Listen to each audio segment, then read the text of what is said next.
परमात्मा सर्वव्यापी नहीं है, ना आपके अंदर है ना मेरे अंदर है। जैसे हम बोलते हैं कि जिधर देखो तू ही तू है, लेकिन परमात्मा माना कि हमारे अंदर परमात्मा नहीं है, हमारे अंदर कौन है? आत्मा है। तो भूल क्यों कर दी? क्योंकि आत्मा का रूप ही ज्योति बिंदु और परमात्मा का रूप ही ज्योति बिंदु। जैसे बताया कि अगर हम सबके अंदर परमात्मा होता तो हम लड़ाई झगड़ा ना करते, हम दुखी ना होते, हम जंगल में ना जाते, ना भाई भाई का आपस में प्यार होता। फिर कहते हैं कि जानवर में परमात्मा है, तो अगर जानवर में होता तो वो भी आपस में मिलके रहते। लेकिन परमात्मा अनेक एक है और आत्माएं अनेक है, और जब हम परमात्मा को याद करते हैं तब हमारे जो भी विकर्म है वो भी नाश हो जाते हैं। जैसे देखो कल आपको बताया कि अग्नि है, अग्नि में आप कोई भी चीज डालते हो तो उसमें भस्म हो जाती है ना। इसी तरह जब आत्मा परमात्मा को याद करती है तो वो क्या हो जाते हैं, उसके आत्मा के भी कर्म विनाश हो जाते हैं। फिर बताया कि जैसे बताया कि परमात्मा को याद करने के लिए घर बार नहीं छोड़ना है। जैसे आगे आप चित्र देखेंगे कमल फूल, जैसे सबसे ऊपर दिखाया है ना कमल फूल, तो कमल फूल माना कमल का फूल जैसे देखो कीचड़ में रहता है और रहता वो कीचड़ से परे है। इसी तरह ये नहीं कि परमात्मा को याद करने के लिए हमें भगवे कपड़े पहन लेने हैं, जब माला फेरने ले हैं, जब घर बार छोड़ देना है, नहीं। घर गृहस्थ में रहते हुए भी हम परमात्मा को याद कर सकते हैं। तो और जैसे कहते हैं ना कि आप इस चित्र में देख रहे होंगे कि इसमें बच्चे लड़ रहे हैं, लड़ाई झगड़ा कर रहे हैं और माँ बाप आपस में बाप शराब पी रहा है। तो ये बताया गया है कि इसमें कि जैसे बताया गया कि देखो माँ खाना बना रही है और बच्चे आपस में लड़ रहे हैं। फिर बताया कि देखो ये उनको कोई आकर के ज्ञान सुनाता है तो उनका जीवन, जैसे वो बहनें कहती हैं मेडिटेशन सीखते हैं तो उनका जीवन परिवर्तन हो जाता है। फिर बताया कि जैसे वो ये नहीं कि उन्होंने खाना बनाना छोड़ दिया, या उन्होंने काम काज छोड़ दिया, या ऑफिस में जाना शुरू कर दिया, बंद कर दिया। तो कहने का भाव है कि कर्म करते हुए परमात्मा को याद कर सकते हैं। कर्म के बिना आत्मा नहीं रह सकती है। तो कर्म हमारे, जैसे हम आत्मा परमात्मा को याद करते हैं तो कर्म हमारे सुखदायी बन जाते हैं। पहले देखो वही परिवार था दुखी था, फिर क्या बन गया? सुखी बन गया। कैसे? राजयोग के मैंने प्रैक्टिस की और जीवन को अपने जीवन में धारण किया। जो उन्होंने बताया गया तो वो अपने जीवन में धारण किया कि कैसे हमने अपने दुनिया में रहते हुए भी, दुनिया के काम काज करते हुए भी कैसे हमने अपने जीवन में परिवर्तन लाना है। फिर बताया कि देखो दुखी परिवार सुखी बन गया, कर्म भी कर रहे हैं लेकिन उस परमात्मा की याद में, तो कर्म क्या बन गए उनके? सुखदायी, है ना। तो ये बताया कि जैसे कमल का फूल है, कमल का फूल ये नहीं कि कमल का फूल अकेला ही है, उसके साथ उसके कमल ककड़ी कमल डोंडी भी बताई गई है। ये नहीं कि उसने संन्यास ले लिया, नहीं। इसी तरह हम दुनिया में रहे लेकिन दुनिया से न्यारे। अभी आपको दिख रहा है ना कि राजयोग के स्तंभ, है ना। तो जैसे देखो हम एक मकान बनाते हैं तो सबसे पहले हम मकान जब बनाते हैं तो उसकी नींव को बहुत ज्यादा मजबूत करते हैं। तो योगी के लिए भी 4 नियम बहुत जरूरी है। जैसे अपना मन एकाग्र करना है, ध्यान लगाना है, मन भटके नहीं, तो उसके लिए 4 नियम है। और बताया कि जैसे पहला है कि जैसे अपने जीवन में सत्य का संग, कहते सत्य का संग, सत्य का संग तारेगा डुबो नहीं सकता है। कहते सच की नाव हिलती है, डूबती है लेकिन डूबती नहीं है ना, क्योंकि सच का सहारा है। भले इंसान सच्चा अकेला चल रहा है लेकिन कहते सत्य का संग। जैसे एक आपको कहानी बताते हैं कि एक चोर था, बहुत पक्का चोर था। तो वो ना एक दिन चोरी करता हुआ ना भी उसके पीछे ना पुलिस लग जाती है। वो अपने आप को बचाने के लिए किसी घर में छुप जाता है। तो वहां पे सत्संग हो रहा होता है। जब वो सत्संग हो रहा होता है उसमें एक बात उसके कानों में पड़ जाती है कि जो देवी देवता होते हैं ना, उनकी कभी परछाई नहीं होती है। तो जैसे वो लास्ट में जैसे अपने आप को बचाता बचाता वो लास्ट में पकड़ा भी जाता है। तो जब पकड़ा जाता है तो जो पुलिस वाले होते हैं उसको बड़ी कोशिश करते हैं भी तूने चोरी की, वो बिल्कुल नहीं बोलता है। फिर लास्ट में ये करते हैं कि वो एक देवी बना के उनके सामने ले आते हैं।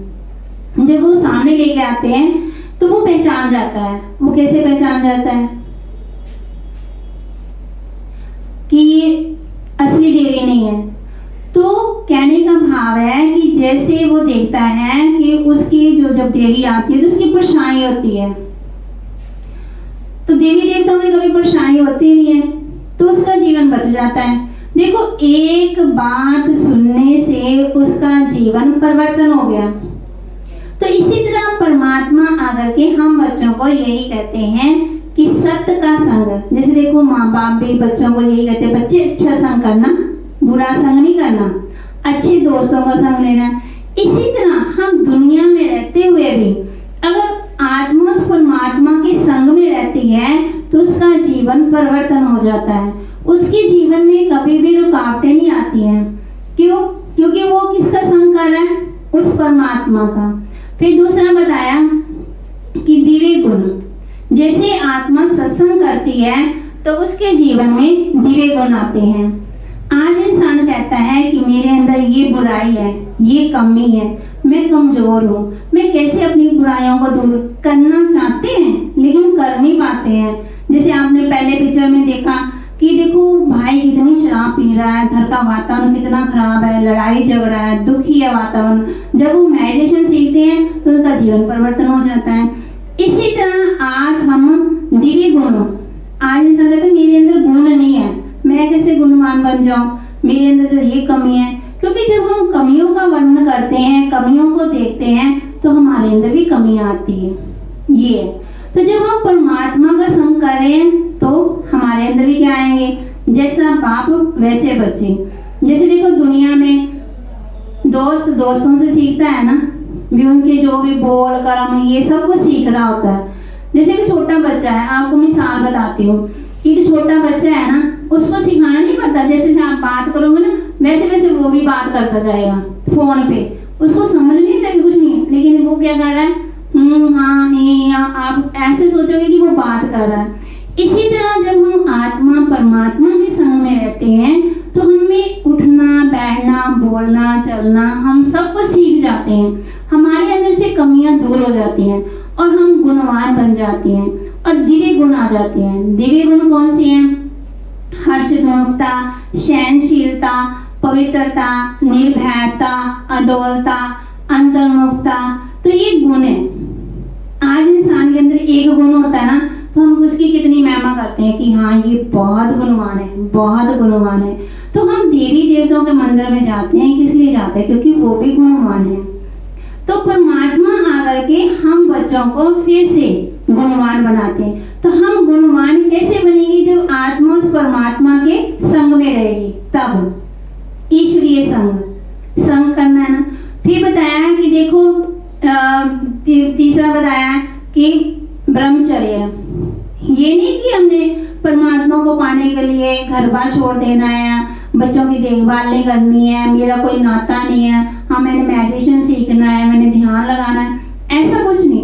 कि परमात्मा को याद करने के लिए हमें, जब हम आत्मिक स्मृति में रहते हैं, मैं आत्मा, ये भी आत्मा, ये मैं आत्मा, उस परमात्मा का बच्चा, ये भी आत्मा, उस परमात्मा का बच्चा, तो हमारी दृष्टि खराब नहीं होती है।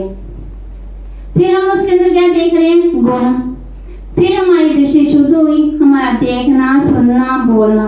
क्योंकि हम किसके संग में रह रहे हैं? परमात्मा के संग में। तो हमारे अंदर जो विकार है ना वो उत्तेजना नहीं लाते हैं जब हम दूसरों के संग में रहते हैं।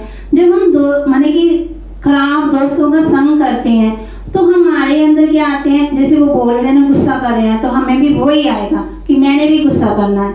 जैसे आपको मम्मी ठीक बताएगी, नहीं अंदर से आप गुस्सा कर रहे हो, फिर टीचर के ऊपर गुस्सा आता है, फिर किसी और पड़ोसी के ऊपर गुस्सा आता है। तो ऐसे ही जैसे देखो, एक गुस्सा हमें कितना नुकसान करता है। जैसे इसमें भी एक छोटी सी कहानी है कि जैसे एक जैसे बताते हैं ऑफिस का मालिक, उसने अपने अभी जो उसका कर्मचारी था उसको डांट लगाई, है ना, तो कोई गलती की होगी तो उसने डांट लगा दी। तो जो काम करने वाला वो घर आया, उसने अपनी बीवी को डांट लगा दी।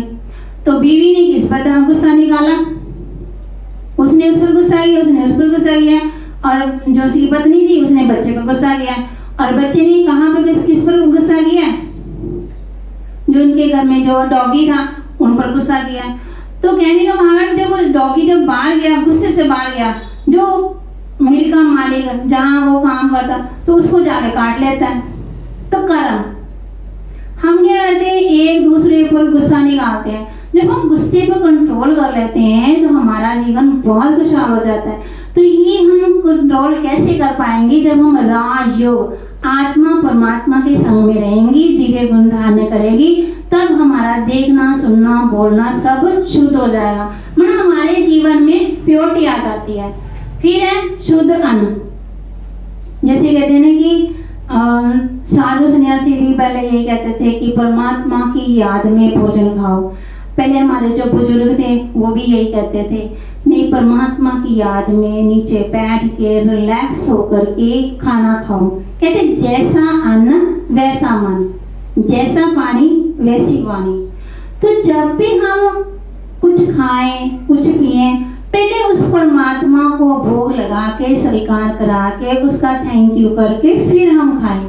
ये नहीं हम मोबाइल भी सुन रहे हैं, टीवी भी देख रहे हैं, अखबार भी पढ़ रहे हैं, और जैसे कि दूसरे के साथ बात भी कर रहे हैं, तो खाने का असर क्या होगा? फिर जो खाना हमें एनर्जी देता है, ताकत देता है, वो तो एनर्जी मिली नहीं। जो हमें मतलब कि टेस्ट बताता है, जैसे कोई पूछेगा ना कि खाना कैसा बनेगा, आप ठीक ठीक ठीक ठीक ठीक बना, लेकिन जो हमने अंदर रियलाइज किया, अनुभव किया, वो तो नहीं है ना।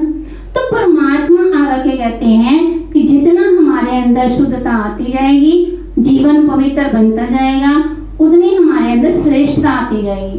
और श्रेष्ठ बनाने वाला कौन है? सिर्फ परमात्मा ही है, उसका ही गुणगान है। ओम शांति। अभी आपके सामने वो दिखाया गया राजयोग का आधार तथा विधि। राजयोग, राजयोग माना, योग माना जोड़, संबंध, मिलन, प्राप्ति। योग किसका किसके साथ हो? हम सारा दिन किसी ना किसी को याद करते रहते हैं। आज आप देख भी रहे हो सामने कि एक बच्चा है ना, तो आज किसी बच्चे से पूछा जाए कि आपके पिताजी क्या काम करते हैं, तो पिताजी को छोटा बच्चा बता देगा कि मेरे पिताजी ये काम करते हैं, यहाँ रहते हैं, ऐसे हैं। लेकिन हम शारीरिक जो पिता है उसको हम बता देते हैं, इतनी एज के हैं, यहाँ काम कर रहे हैं, वहाँ रहते हैं, नाम है, ये पोजीशन है, सब कुछ है। लेकिन जो आत्मा का पिता है उसकी तो हमें पहचान ही नहीं। आत्मा किसका बच्चा है? आज मैंने जिस घर में जन्म लिया वो मेरे पिता है, आगे मैं जन्म लूंगी तो किसी और के घर में जन्म लूंगी, वो मेरे पिता होंगे, आगे किसी और में जन्म लूंगी तो वो मेरे पिता होंगे। तो ऐसे पिता तो बदलते गए, वो शरीर के पिता बदलते गए, लेकिन आत्मा का पिता एक ही है, परमात्मा है। तो जैसे बताया कि जैसे देखो कहते हैं ना कि परमात्मा को याद करना बड़ा मुश्किल है, बड़ा मुश्किल है, विकार निकालने बड़े मुश्किल है। इसमें कोई मुश्किल नहीं है। सिर्फ जैसे देखो कोई चीज हमें नहीं आती है तो हम कहते हैं बहुत मुश्किल है, लेकिन है सहज है। सिर्फ हम क्या करते हैं, बॉडी को देख रहे हैं, बॉडी से बात कर रहे हैं, बॉडी से उसको देख रहे हैं, ऊंचा है, लंबा है, गोरा। लेकिन जब हम आत्मिक स्मृति में रहते हैं तब हमें बॉडी का भाव नहीं होता है। हम जब आत्मा में स्मृति में रहेंगे तब राजयोग, योग माना ये योग है आत्मा को शुद्ध करने वाला। जैसे दुनिया में हम योग तो बहुत सीखते हैं, एक्सरसाइज है, हठ योग है, क्रिया योग है, कई प्रकार की योग है, लेकिन ये है आत्मा का परमात्मा के साथ योग। और योग करोगे, यात्रा करोगे तो उसमें थक जाते हैं, वहां पे शरीर है, और वहां यहाँ पे क्या है, मन। मन क्या होता है, तंदुरुस्त। वहां पे योग करते हैं तो मन को हम क्या करते हैं, शुद्ध नहीं बना सकते। और यहाँ आत्मा परमात्मा को जब याद करती है तो मन हमारा शुद्ध होता है। तो जैसे बताया कि छोटे बच्चे को ही पता है ये मेरे पिताजी, मेरी माताजी है, ये मेरा भाई है, ये मेरी बहन है, लेकिन आत्मा का पिता परमात्मा कौन है वो नहीं पता है ना। तो इसी चैप्टर में बताया गया कि जो भी हमारे अंदर कमियां हैं, कमजोरियां हैं, वो राजयोग के आधार से ही निकलती है। फिर बताया कि जैसे कि योग कैसे करें, ये नहीं कि हमने समाज चढ़ा लेने हैं, जब आंखें बंद कर लेनी है, जब हमने अपने आप को एक टांग पर खड़े कर लेना है, जब हमने कोई व्रत कर लेने हैं, जब हमने कोई मंत्र जाप करना है, नहीं, ऐसा कुछ भी नहीं है। राजयोग मेडिटेशन जैसे हम करते हैं मेडिसिन, अगर मेडिसिन खाते हैं उससे शरीर ठीक होता है, और मेडिटेशन करने से हमारी आत्मा की जागृत होती है, पावर आती है, जिसको बोलते हैं विल पावर। जो हमारी आत्मा की विल पावर खत्म हो गई, हमने सोच सोच के पुरानी बातों को सोच के अपनी विल पावर को खत्म कर लिया है। अब ये नहीं है कि हमने कोई जाप करना है, कुछ करना है, ऐसा कुछ भी नहीं है। तो राजयोग से हमारे अंदर से बुराइयां दूर होती है। जैसे आप देख रहे हो ना, जैसे एक माँ का अपने बच्चे के साथ बहुत ज्यादा मोह है, जैसे एक बंदरी का होता है ना, उसका बच्चा मर भी जाता है ना, फिर भी उसको अपने पास ही रखती है। तो आज इंसान क्या करता है, जो पास्ट की बातें हैं वो बोलता ही नहीं है, उसको याद करता रहता। तो उससे क्या होती है, हमारी एनर्जी खत्म होगी, विल पावर खत्म होगी। तो इसी तरह हमने कि स्नेह प्यार सबके साथ हो, और मोह क्या देता है, दुख देता है, मोह का बंधन, ये क्या है, दुख है।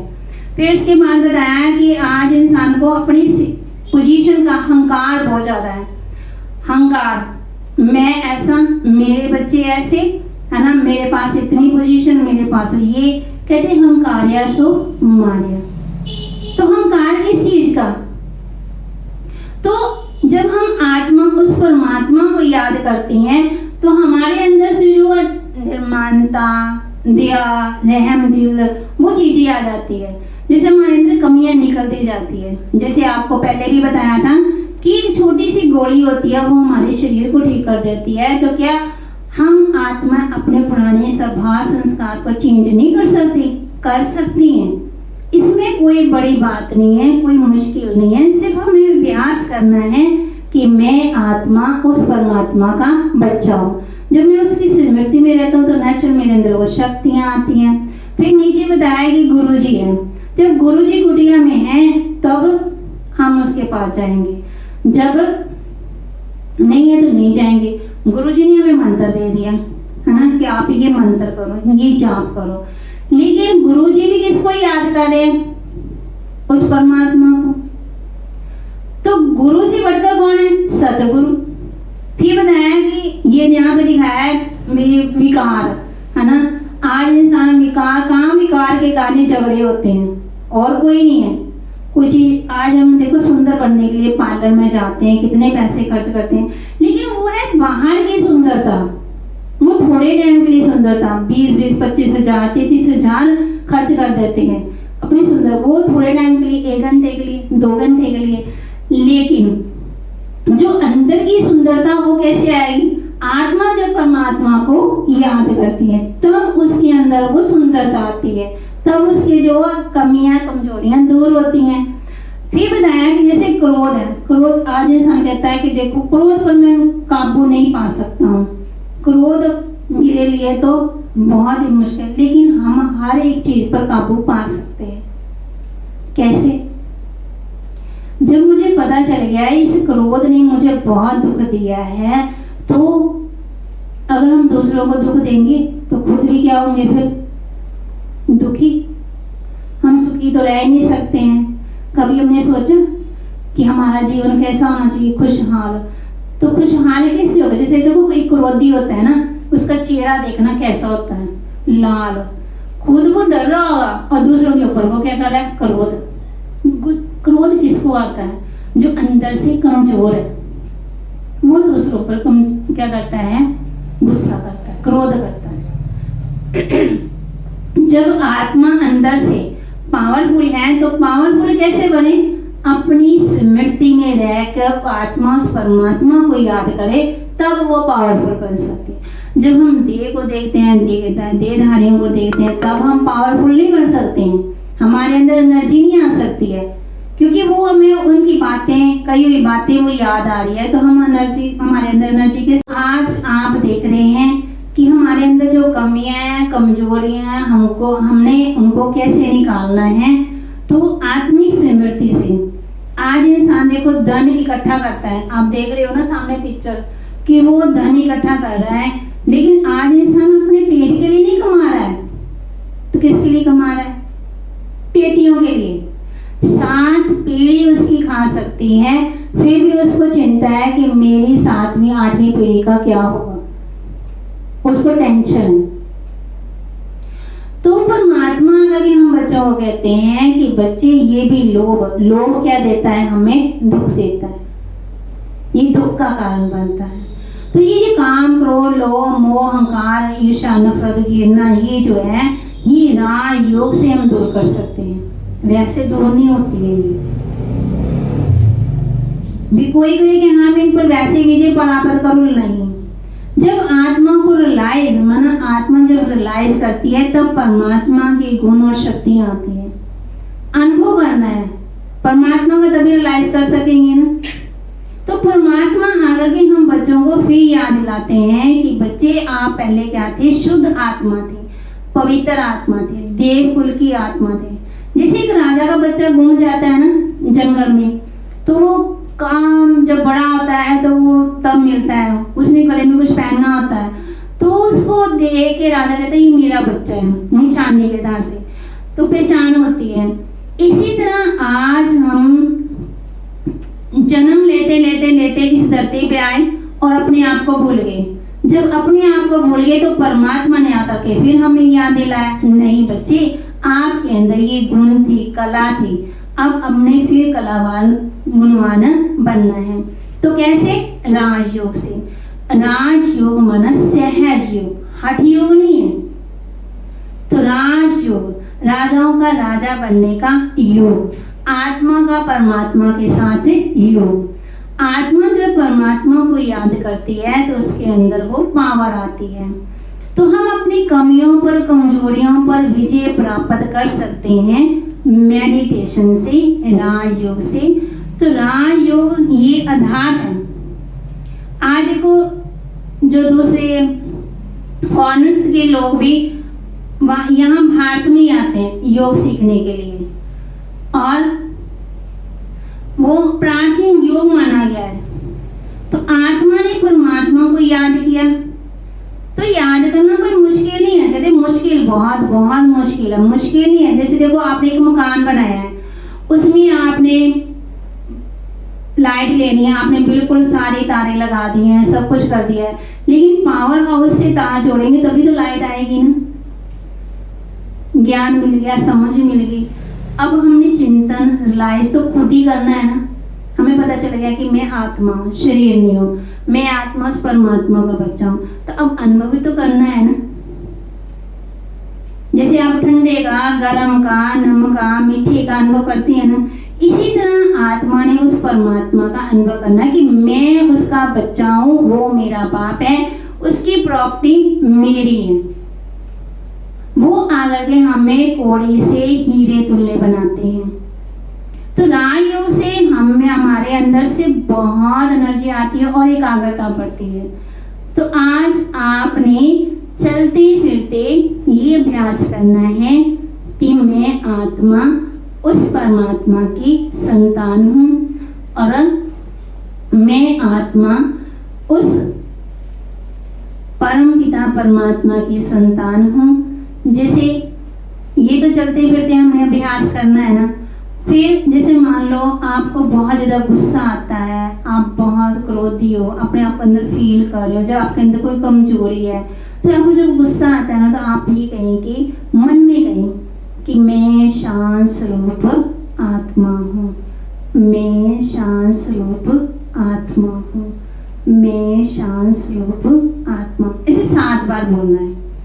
जब आपने रात को सोना है तब, जब आप सुबह उठो तब।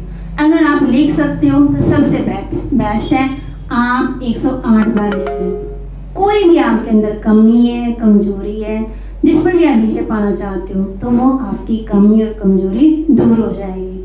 और राजयोग से कल आपको बताएंगे कि राजयोग में हमें अर्श शक्तियों की प्राप्ति होती है। तो वो शक्तियाँ कौन सी हैं, फिर वो आपको कल बताएंगे। ओम शांति, ओम शांति। आपकी स्क्रीन पर बाबा की फ़ोटो को टच करें और रोज़ की मुरली और कमेंट्री सुनने के लिए सब्सक्राइब करें और शेयर करें।